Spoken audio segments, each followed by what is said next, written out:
महाराष्ट्राचा आवाज, आपल्या हक्काचा। रंगपंचमीच्या दिवशी उल्हासनगर शहरात एका अल्पवयीन मुलावर काही हुल्लडबाज मुलांनी केमिकल मिश्रित फुगा मारल्याने तो गंभीररित्या भाजल्याचे धक्कादायक घटना उल्हासनगर जवळील दुर्गादेवी पाडा परिसरात घडली आहे।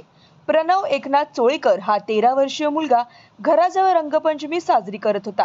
सकाळच्या सुमारास काही 10 ते 15 जणांच्या टोळीने प्रणवच्या अंगावर फुगे मारले, परंतु हे फुगे पाण्याचे नसून केमिकल युक्त असल्याचे निदर्शनास आले।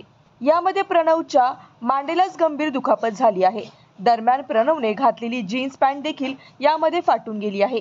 याविषयी शिवाजीनगर पोलीस ठाण्यात तक्रार दाखल करण्यास गेलेल्या चोळेकर यांची तक्रार न घेता त्यांना पुन्हा घरी पाठवले।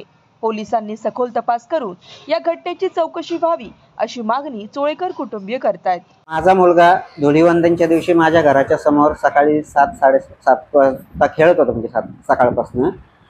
तर इकडनं बाजूचे 20-25 मुलं त्याच्याच वयाचे, समजा 8वी 10वीचे असतील, कारण आम्ही झोपलेलो, आम्ही बघितलेलं नाही, तो सांगतो त्या हिशोबात। तर ते आले आणि फुगे मारले तर त्याच्या खूप मोठी जखम झाली, जसं केमिकल किंवा ॲसिड असं काहीतरी प्रकार आहे तो।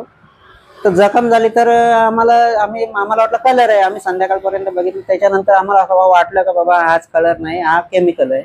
तेव्हा संध्याकाळी 5 ते 6च्या दरम्यान आम्ही शिवाजीनगर पोलीस स्टेशनला कंप्लेंट करायला गेलो। तर तिथे पोलिसांना आम्ही सर्व हकीकत सांगितली। तर पोलीस काय बोलले का लहान मुलांवर कंप्लेंट होऊ शकत नाही, कारवाई होऊ शकत नाही। मी बोललो पोलिसांना का बाबा ठीक आहे, लहान मुलांवर तुम्ही कारवाई करू शकत नाही, ती मला मंजूर आहे, पण त्यांना जर दुसऱ्या कोणी दिला असेल किंवा कुठनं आणलाय, तर जो कोणी दिला असेल तर त्यांच्यावर कारवाई करा ना तुम्ही शोधून।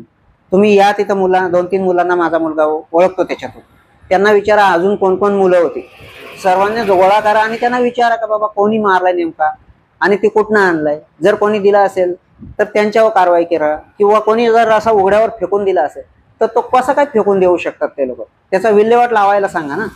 जर फेकून दिला असेल तर मग ते असं कुठं पण फेकून दिलं, कोणालाही इजा होईल याच्या पुढं।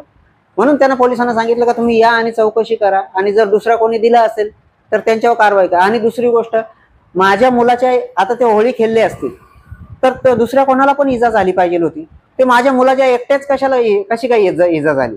मग जाणून पण कोणी करू शकतो असं? म्हणून जर पोलिसांनीच येऊन कारवाई केली तर बरी होईल ना, जरा चौकशी केली बाबा काय झालंय नक्की, कोणी मारलंय काय, तर ते बरं होईल। म्हणून एवढंच माझं म्हणणं आहे का पोलिसांनी येऊन जरा चौकशी करून काय ते शहानिशा करावी। पोलिसांकडे गेलेलो तेव्हा पोलीस बोलले का आम्ही चिठ्ठी लिहून देतो, छाया हॉस्पिटलला जा घेऊन। तर मी म्हटलं तिथं सरकारीमध्ये करण्यापेक्षा मी आमच्या इथं आवाज डॉक्टर आहेत त्यांच्याकडे घेऊन गेलो। ते पहिला इलाज केला त्यांनी, तेच बोलले की हा ॲसिड आहे। त्याच्यानंतर त्यांनी 2 दिवसात बोलवलं, दुसऱ्या दिवशी घेऊन गेलो तर ते काय बोलले की बाबा ह्याला तुम्ही सर्जनला दाखवा, कारण ही चामडी काढायची किंवा तसंच ठेवायचं ते तुम्हाला सर्जन सांगतील। तर मग आम्ही बालाजी हॉस्पिटलला घेऊन गेलो काल।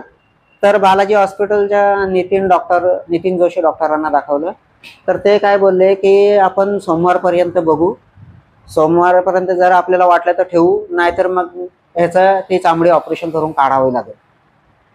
तुमच्या परिसरातील काही घडामोडी किंवा समस्या असतील तर आमच्या वृत्तवाहिनीला संपर्क करा, आणि तसेच सतत अपडेट राहण्यासाठी आमच्या वृत्तवाहिनीला सबस्क्राईब करा आणि बेल आयकॉन दाबायला विसरू नका।